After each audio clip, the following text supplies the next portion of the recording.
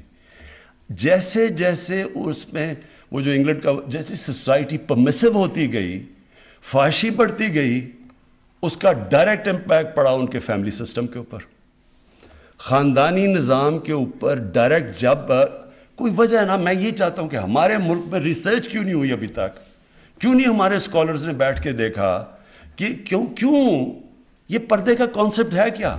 پردہ صرف یہ نہیں کہ عورت اب پردہ کر لے یا آدمی کپڑے، پردہ ایک اوور آل کانسیپٹ ہے کہ معاشرے میں فیملی سسٹم بچانے کے لیے آپ کو کرنا چاہیے. یہ ہمارے اسکالرز کو کرنا چاہیے تھا، کیونکہ جیسی جیسی مغربی انفلوئنس آ رہا ہے، یہاں ایسے لوگ ہیں جو پورا وہ اپنا لیتے ہیں مغربیت، یہ نہیں ان کو پتا کہ اس کے اثرات کیا ہوتے ہیں. ہمارے یہاں اسکالرشپ ہونی چاہیے تھی جو بتائے کہ اس کے اثرات کیا ہے. ڈائریکٹ امپیکٹ ہماری آنکھوں کے سامنے 14 شادیوں میں صرف ایک طلاق ہوتی تھی جب میں گیا 1971 پہ، اور دیکھتے دیکھتے آج 70% شادیاں ہوتی ہیں طلاقوں کے اندر. اور کیونکہ میں نے دیکھا ہوا ہے کہ طلاق کی کیا بربادی آتی ہے بچوں کے اوپر، میرے بچے، ہماری جو طلاق ہوئی، میں نے خود دیکھا کہ کتنا اس سے بڑا عذاب کچھ نہیں ہوتا. میرا یہ ایمان ہے کہ جو بچوں کے اوپر گزرتی ہے طلاق میں، یہ ایک معاشرے کے لیے سب سے تکلیف دہ چیز ہے، کیونکہ بچوں کو ماں باپ چاہیے. تو جب ایک خاندانی نظام ہمارے سامنے ان کا ٹوٹتا گیا، ہم وہی کلچر جب اپنا رہے ہیں، ہم یہ کیسے سمجھتے ہیں کہ اس کا اثر یہاں نہیں ہوگا؟ میں جب آیا، میں نے اس کو آئی جی سے پوچھا کہ بتائیں کون سی کرائم بڑھ رہی ہے. مجھے انہوں نے کہا جی ہاں سیکس کرائم بڑی تیزی سے بڑھ رہی ہے، ریپ، اور دوسرا بچوں سے جو ہو رہا ہے، زیادتیاں کرتے ہیں. وہ میں پھر فالو کرتا گیا. مجھے قصور میں ایک بہت ہی خوفناک قسم کی رپورٹس ہیں جو میں یہاں بات نہیں کروں گا. تو میں نے ایک ڈی آئی جی کو بھیجا قصور. میں نے کہا ذرا چیک کرو یہاں کیوں نہیں یہ مسئلہ حل ہو رہا، اگر تھوڑے سے لوگ ہیں پکڑ کے ان کو اندر ڈالو. اس نے جو مجھے رپورٹ دی، یعنی تکلیف ہوئی مجھے جس سطح پہ وہ پہنچ چکی ہے. پھر خیر ہم نے کوشش کی کہ ٹیچرز کو، پروفیسرز کو، لوگوں سے بات کریں، اس کو فائٹ کریں.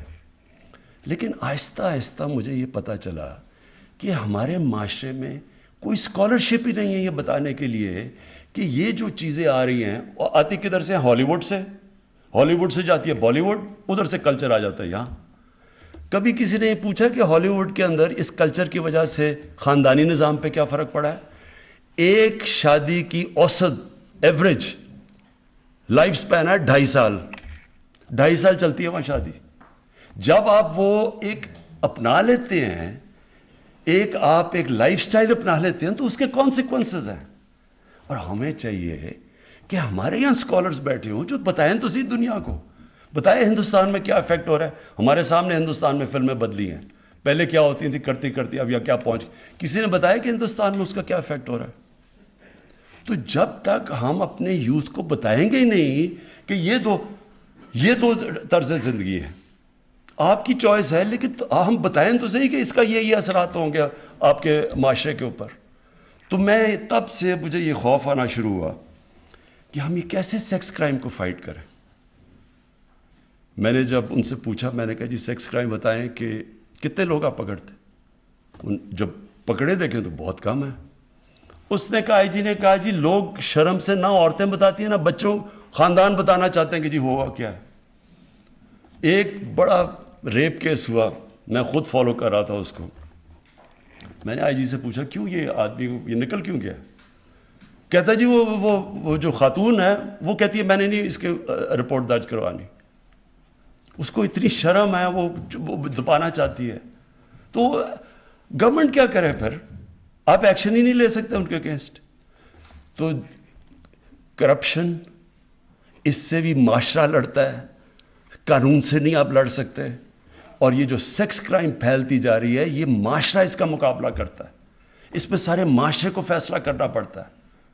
اور اس کے اندر ہماری اسکالرز کی, ہمارے عالم کی بہت بڑی اب ذمہ داری آ گئی ہے. موبائل فون نے دنیا بدل دی ہے, پاکستان نہیں بدلا, دنیا بدل گئی ہے. بچوں کے پاس اب وہ ان کے فون کے اوپر وہ مٹیریل ہے جو انسانی تاریخ میں کبھی بچے ایسی چیزیں نہیں دیکھتے تھے. یہ بہت بڑا چیلنج آ رہا ہے سامنے. اور میں کئی ماں باپ جو سن رہے ہوں گے ان کو پتہ ہے میں کیا باتیں کر رہا ہوں کہ کیا گزر رہی ہے ان کے گھروں پہ. اسکولوں کے اندر کیا ہو رہا ہے آج کل, ڈرگز کیسے اسکولوں میں چلی گئی ہیں. یہ صرف قانون سے نہیں لڑا جاتا, یہ معاشرہ لڑتا ہے. اور اس لیے میں واپس آ رہا ہوں کہ اس کا صرف ایک راستہ ہے کہ ہماری ساری قوم عشق کرتی ہے نبی صلی اللہ علیہ وسلم سے. ہم عشق کرتے ہیں ان سے, لیکن ان کی زندگی کی جو حکم ہے قرآن میں کہ ان کی سنت اپنی زندگی کے اوپر لاگو کرو, وہ تو کریں. وہ کر نہیں رہے ہم. اور کنفیوژن ہے ٹوٹل. ڈرامے جی ٹی وی کے اوپر میں آیا, میں نے لوگوں کو سمجھایا, میں نے کہا یہ تم ڈرامے وہ سارا انڈیا وہ بالی ووڈ سے ہالی ووڈ سے بالی ووڈ اور بالی ووڈ سے ادھر. میں کہا آپ کو نہیں پتا کہ اس کا کیا اثر ہو رہا ہے معاشرے پہ. کہتا جی دیکھتا ہی کوئی نہیں ہے. اگر ہم یہ نہیں کریں گے تو لوگ. میں نے پھر جا کے پریزیڈنٹ اردوغان سے اس کا وہ جو ارطغرل ڈرامہ لے کے آیا یہاں, اس لیے لے کے آیا ان کو بتانے کے لیے کہ اس میں فحاشی نہیں ہے, وہ سب سے زیادہ دیکھا جاتا ہے. اور اس نے کیوں, پریزیڈنٹ اردوغان نے مجھے بتایا, اس نے کیوں وہاں ترکی میں شروع کیا. یہ پریزیڈنٹ اردوغان نے زور لگا کے یہ سارا کیا تھا, یہ بھی اور بھی ڈرامے اس لیے کیا کہ وہاں تو اس سے بھی زیادہ برا حال ہے. وہاں بالکل ڈیوائیڈڈ ہے, ایک طرف مغربی تہذیب کے لوگ ہیں, دوسری طرف وہ دینی. تو وہاں تو اس نے کہا کہ یار ہمارے بچوں کو تو اپنی تاریخ کا ہی نہیں پتا. تو میڈیا کی بھی بہت بڑی ذمہ داری ہے. یہ جو میں پھر سے جب کہتا ہوں کہ جب ہم یہ لڑیں گے, یہ جو سیکس کرائمز ہیں, یہ جو اپنے معاشرے کو خاندانی نظام بچانا ہے, یہ ہمیں واپس جانا پڑے گا. ہمارے اسکالرز کو بتانا پڑے گا. میں اسکالر نہیں ہوں, لیکن اسکالرز کو بیٹھ کے اس کے اوپر کام کرنا پڑے گا. یہ معاشرے کے سامنے بہت بڑا چیلنج آ رہا ہے اور اس کے بہت برے اثرات ہیں. آج ہی آپ دیکھ لیں پاکستان میں کہ ڈیورس ریٹ کدھر سے کدھر چلی گئی. اچھا جی, اس کے علاوہ دو اور جو میں اناؤنس کرنے سے پہلے, ہمارا کلچر مختلف ہے. جو کلچر بچوں کے سامنے آ رہا ہے, کارٹونز کے, ایک کارٹون بڑا انفلوئنس کر رہے ہیں بچوں کو, اس کارٹون کے اندر کلچر بالکل مختلف ہے. بچوں کے اندر کنفیوژن ہے. تو ہمیں میڈیا سے اپنے بچوں کو اپنی تہذیب کے مطابق, کیونکہ وہاں سے انڈوکٹرینیشن شروع ہو جاتی ہے, بچوں کو بتانا چاہیے کہ دوسرا طرز زندگی بھی ہے. آپ میڈیا کو روک نہیں سکتے, آپ ٹیکنالوجی کو نہیں روک سکتے, آپ سوشل میڈیا کو نہیں روک سکتے, لیکن آپ ایک دوسرا بچوں کو چوائس تو دے سکتے ہیں کہ ایک اپنے نبی صلی اللہ علیہ وسلم کی جو راستہ ہے اس کو صحیح معنی میں بچوں کی زبان میں آپ وہ تو بتا سکتے ہیں. تو اس کے لیے اچھا, پھر ایک اور چیز, ہمارے دین کے اندر بڑا خاص رتبہ ہے والدین کا، ماں کا بہت بڑا رتبہ ہے۔ مجھے جب میں نے چیک کیا کہ ہو کیا رہا ہے، بچے بڑے ہو کے اپنے ماں باپ کو گھر سے نکال دیتے ہیں۔ ہمیں قانون بنانا پڑا کہ بچے ماں باپ کو گھر سے نہیں نکال سکتے۔ تو یہ جب آپ جتنی دور چلے جائیں گے اپنی بیسک سے، جس کی وجہ سے یہ ملک بنا تھا، بڑا عظیم خواب تھا، تو یہی حرکتیں ہوں گی کہ آپ کو یہی نہیں پتا کہ ماں کا رتبہ کیا ہے، آپ کو والدین کا نہیں پتا کہ جو قربانی دے کے آپ کو بڑا کرتے ہیں، آپ گھر سے نکال دیتے ہیں جب ضرورت نہیں ہے آپ کی۔ یہ تو جانوروں کا معاشرہ ہے۔ اور اس میں پھر اس کے علاوہ جس طرح ہم اپنے گھر میں نوکروں کو رکھتے ہیں، میں یہ بھی پھر سیرت نبی پڑھیں، انہوں نے کہا تھا کہ غلام، ان دنوں میں تو غلام ہوتے تھے، غلام کو وہی اسی طرح رکھو جس طرح آپ اپنے خاندان کے لوگوں کو رکھتے ہو۔ اور وہ پھر ایک بہت بڑا انقلاب آیا، ایسا انقلاب آیا ان کو دیکھتے دیکھتے، صرف جو افریقن تھے، جو افریقہ سے لوگ ہیں جو غلام بنے، آپ ساری دنیا میں دیکھ لیں، صرف عرب معاشرے کے اندر وہ معاشرے کا حصہ بن گئے۔ امریکہ میں ابھی تک وہ بلیک لائیوز میٹر، ابھی تک سے اتنا وہ حصہ نہیں بنے، لیکن کیونکہ رحمت العالمین نے انسانیت کی بات کی اور انہوں نے کہا کہ یہ بھی انسان ہے، ان کو کرو، تو آج ہم دیکھیں کہ ہم اپنے گھر کے ملازموں کو کیسے رکھتے ہیں، کیا ہم ان کو صحیح کھانا کھلاتے ہیں، کیا ہم ان کو صحیح دیتے ہیں؟ مغرب میں ذرا دیکھ لیں، ان کے پاس رائٹس ہے سارے ملازموں کے پاس، کیا ہم کرتے ہیں؟ اور وہ آپ کو اتنا فخر ہونا چاہیے کہ ساری دنیا کی سویلائزیشن میں سے واحد مسلمانوں کا سویلائزیشن تھا جدھر غلام بادشاہ بن گئے، مملوک غلام تھے، یہاں ہندوستان میں سلیو ڈائنسٹی تھی، غلام بادشاہ بن گئے، کیونکہ ایک ان کو انسان بنا کے رکھا۔ یہ نہیں ہے ہمارے معاشرے کے اندر، بدقسمتی سے یہ نہیں ہے۔ تو میں اب آخر میں جو کرنا کیا چاہتا ہوں، میں نے یہ فیصلہ کیا کہ یہ اس طرح تو ہم فنکشنز کرتے رہیں گے، فنکشنز ختم ہو جائیں گی، ہم تھوڑی دیر کے بعد سیلیبریٹ کر کے پھر اپنی زندگی میں چلے جائیں گے۔ لیکن میں یہ سمجھتا ہوں کہ ہمیں پاکستان کو اب ایک رخ اپنا بدلنا پڑے گا، وہی اسی پہ جانا پڑے گا جس مقصد کے لیے پاکستان بنا تھا۔ علامہ اقبال، میں ان کا پڑھ رہا تھا، انہوں نے کہا کہ مسلمان معاشرہ جب بھی اٹھتا ہے تو ہمیشہ وہ واپس مدینہ کی ریاست کے اصولوں پہ جا کے اٹھتا ہے، جب گرتا ہے ان سے جب دور چلا جاتا ہے۔ تو میں نے فیصلہ کیا کہ ہم اب ایک رحمت العالمین اتھارٹی بنانے لگا ہوں میں۔ اس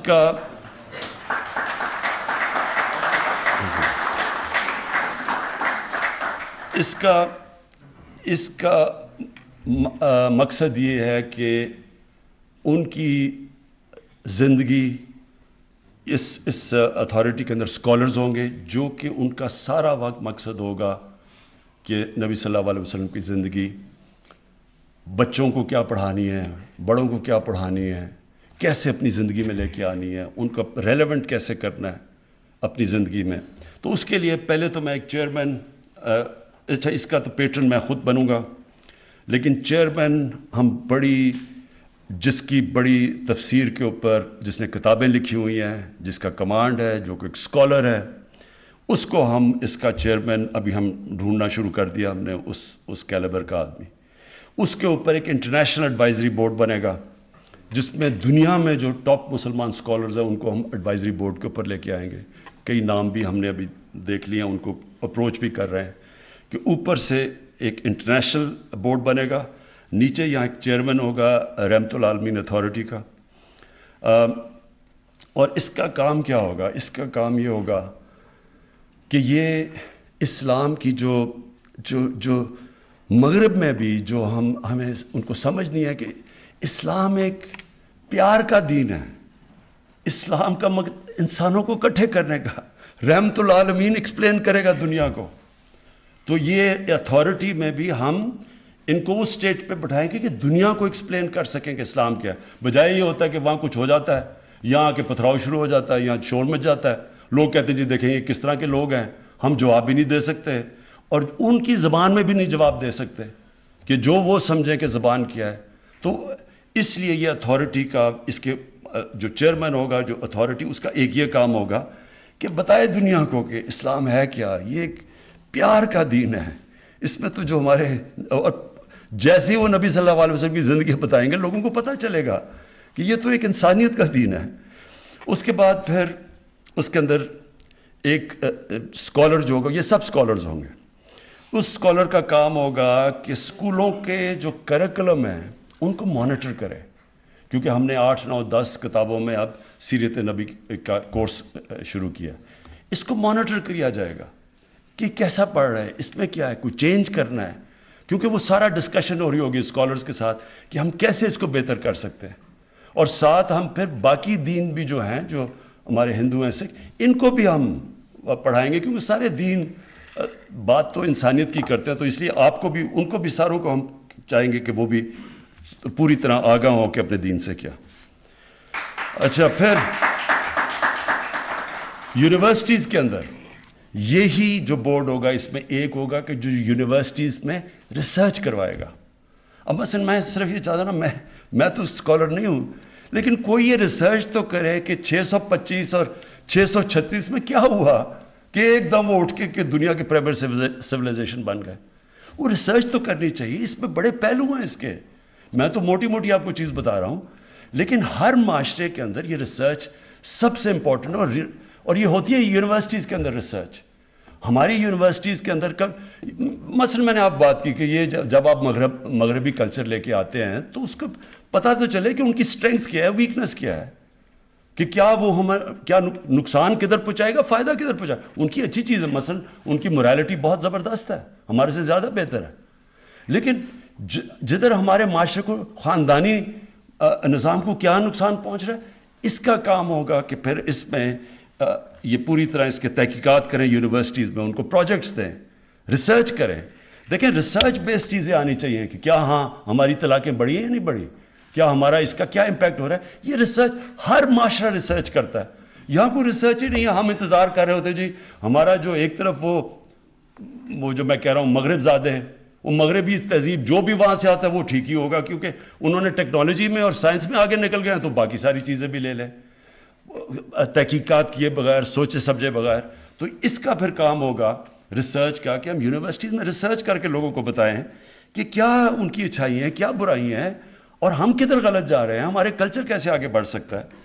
پھر میڈیا, ایک اسکالر ہوگا جس کا صرف کام ہوگا میڈیا کا, کہ مانیٹر کرے سوشل میڈیا, اس کے اندر ہم نے کیسے اپنے, کیونکہ ہم روک تو نہیں سکتے لیکن ہم آلٹرنیٹ دوسروں کو چوائسز دے سکتے ہیں. تو وہ ایک میڈیا کا وہ کرے گا, اور دوسرا ٹی وی کے اوپر, میڈیا کے اوپر, اور پھر پرنٹ کے اوپر. اور پھر کارٹونز, میں پھر سے کہتا ہوں یہ کارٹونز جو بچوں کو دکھائے جاتے ہیں اور جو بالکل ایک ایلین کلچر ہوتا ہے, یہ بہت بڑی انڈاکٹرینیشن ہو رہی ہے. تو ہم اگر ہم روک تو نہیں سکتے لیکن ہم اپنے تو بنائیں کارٹونز, اتنے میں تو ہمارے میں ہونی چاہیے کہ ہم اپنے بچوں کو اپنا کلچر سے بتائیں. اور پھر ایک اسپیشل پروجیکٹس کا ایک ہوگا اسکالر. اب میں کیا یہ کہہ رہا ہوں, عرس ہوتے ہیں ہمارے, لاکھوں لوگ آئے ہوئے ہوتے ہیں, وہ بھی دھمال بھی ہوتی ہے وہاں, اور سب کچھ ہوتا ہے, اور چرس بھی پی لیتے ہیں, لیکن یہی نہیں پتا کہ وہ جس کے لیے وہ کر رہے ہیں وہ کیا, اس کی کیا صفتیں تھیں, وہ کیوں اتنا بڑا عظیم انسان تھا. تو سارے آ کے شور کر کے چلے جاتے ہیں, کسی کو یہ نہیں پتا ہوتا کہ میاں میر نے کیا کیا, اور وہ جو بابا فرید کیوں گرو نانک بابا فرید کے مرید تھے, کیا وجہ تھی, ان کی کیا ٹیچنگز تھیں. تو یہ اسپیشل. پھر ہمارے ربیع الاول پہ, اس سے میں اب آگے جانا چاہتا ہوں. میں چاہتا ہوں کہ ہم دھوم دھام سے بنائیں, یہ بڑا خوشی کے دن ہے ہمارے, اور پوری طرح انشاءاللہ یہ ہم نے سب سے زیادہ سیلیبریٹ کرنا ہے ربیع الاول. لیکن اس کے اندر پھر پوری ایک انٹلیکچوئل ڈیبیٹ چلے. آپ کو پتہ ہے مسلمان جب عروج میں تھا, مجھے تکلیف ہوتی ہے کہ تو اپنی تاریخ پڑھ کے, کہ 800 کے اندر 9th سینچری میں مسلمانوں میں ڈیبیٹس کیا چل رہی تھی, رائٹس آف چائلڈ, کہ بچے کے کیا حقوق ہونے چاہیے. یعنی وہاں پہنچے ہوئے تھے. اور آج ہم دیکھیں کہ ہمارا کوئی اپنی ریسرچ ہی نہیں ہے کہ ہمارے بچوں کے اوپر یا کیا امپیکٹ پڑ رہا ہے. تو میں چاہتا ہوں کہ اب جو جب ہم سیلیبریٹ کریں تو اس میں انٹلیکچوئل سامنے آئیں, بتائیں کہ جناب ہم کیوں یہ سیرت نبی پہ چلنا چاہتے ہیں. تو اس لیے یہ بھی میں نے اسپیشل پروجیکٹس کے لیے ایک ہوگا جو سارا جائزہ لے گا, جتنے ہمارے ریلیجس, جتنے بھی ہم مذہب محرم ہیں اس میں بھی بتائیں تو صحیح کہ وہ حضرت امام حسین کی قربانی کیا تھی, کیوں اصول زندگی سے زیادہ بہتر ہو سکتا ہے. یعنی میں چاہتا ہوں کہ اس کے اوپر اب اور لیول کے اوپر ہم لے کے جائیں اپنے ساری جتنے بھی ہماری دینی فنکشنز ہیں. ہر دین کی فنکشن کے پیچھے ایک فلسفہ ہوتا ہے. محمد سے میں آپ کو پردے کے پیچھے ایک فلسفہ ہے. کسی نے بتایا کہ کیا وجہ ہے, کسی نے کسی کو ایکسپلین کیا ہے. تو انشاءاللہ یہ ہماری ریسرچ کرے گی اور اسپیشل پروجیکٹس.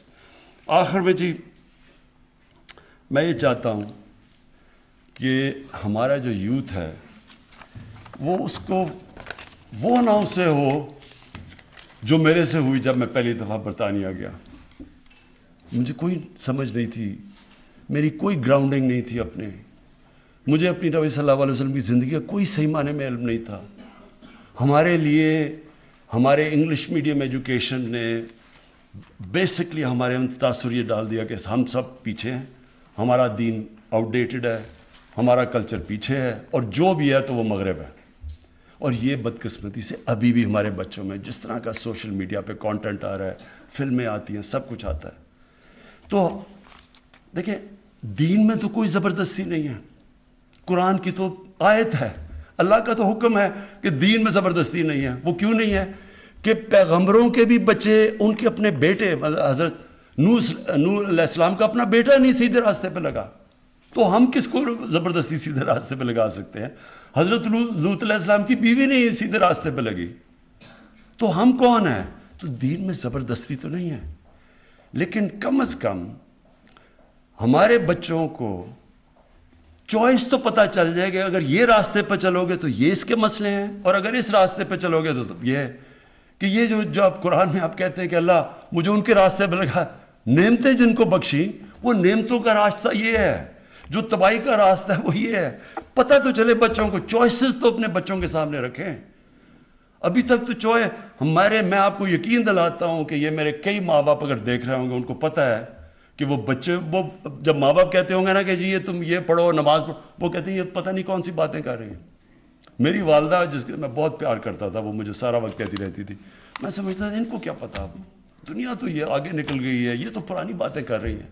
میں تو یہ اندر سے ان کے سامنے والد صاحب کے ساتھ جمعے کی نماز میں بھی چلا جاتا تھا, یہ نہیں پتا کہ نماز میں پڑھ کیا رہا ہوں, کہ مانگ رہا ہوں سیدھا راستہ اور لگا ہوں دوسرے راستے پہ. اس لیے میں چاہتا ہوں کہ ہمارے بچوں کو یہ نہ ہو. میں چاہتا ہوں کہ جو ہمارا یوتھ ہے, جو ہماری فیوچر ہے, میں چاہتا ہوں کہ میری نوجوانوں کو سب کو پتا ہو کہ ہم ہیں کیا, یہ کیوں ملک بنا تھا, جو دنیا کا تاریخ کا سب سے عظیم لیڈر نہ کبھی آیا نہ کبھی آ سکتا ہے, جس کو اللہ کہہ رہا ہے اپنا رول ماڈل بناؤ. تو آپ اس کو رول ماڈل تب بنائیں گے آپ کو پتا تو چلے کہ رول ماڈل کی صفتیں کیا تھی. آپ جب تک ان کو یہی نہیں بتائیں گے کہ وہ کیسے اٹھا کے انہوں نے ٹوٹے پھوٹے عربوں کو دنیا کی امامت کروا دی, تو لوگوں کو پتا تو چلے لوگوں کو کہ وہ کیا صفتیں تھی. ہماری یونیورسٹیز میں, سکولز میں کبھی بھی جب تک ہم ان کو صحیح معنی میں اپنے نبی صلی اللہ علیہ وسلم سے عشق کرانے, ہم عشق کرتے ہیں نا, لیکن ان کی جب تک ہم بتائیں گے نہیں, لیڈر ہی نہیں بن سکتے, کیونکہ ان سے بڑا لیڈر آیا ہی نہیں. وہ کیسا لیڈر تھا جس کو دیکھ کے سارے لیڈر بن گئے. ایک کتاب ہے دی عرب کانکویسٹ, انگریز نے لکھی ہوئی ہے. وہ اس کتاب کے اندر بتاتا ہے کہ جو جنرل بنتا تھا وہ جا کے وہ کام کر دیتا تھا, یعنی کوئی سوچ ہی نہیں سکتا تھا, کسی کا نام بھی نہیں ہوتا تھا جا کے بڑا. یہ سوچ لیں کہ دنیا کی تاریخ کا خالد بن ولید شاید ہی دنیا کی تاریخ میں اتنا بڑا کوئی جنرل آیا ہو, وہ کبھی جنگ ہی نہیں ہارے تھے. حضرت عمر ان کو کہتے تھے کہ نہیں تم چھوڑو کسی اور کو میں کمانڈ دینے لگا ہوں. تو یہ اتنے زیادہ عظیم لوگ کیسے بن گئے, اس کے اوپر تو ریسرچ کریں, بتائیں تو صحیح کہ وہ کیا صفتیں تھیں, ہمارے نبی کی کیا صفتیں تھیں کہ انہوں نے ساروں کو لیڈر بنا دیا. تو ہمیں تو سب سے بڑا مسئلہ ہی پاکستان میں لیڈرشپ کرائسس ہے. ہمیں تو لیڈر ہی نہیں یہاں ملتے. اب جو پاکستان سے ہوا ہے یہ لیڈرشپ کی وجہ سے یہاں پہنچے ہیں. تو ان کی جب ہم بچوں کو، نوجوانوں کو، ان کو آگے سے جب، اور یہ تو ہم دھوم دھام سے مچائیں گے، اور میں اپنے سارے ایم این ایز کو، سارے منسٹرز کو کہہ رہا ہوں کہ اس ہفتے میں آپ نے پوری طرح شرکت کرنی ہے، حصہ لینا ہے. ایک ایسا ربیع الاول بنانا ہے جو کبھی پاکستان کی تاریخ میں نہیں بنا. یہ تو لیکن آگے ہم نے اس کو اس سے بھی اوپر لے کے جانا ہے.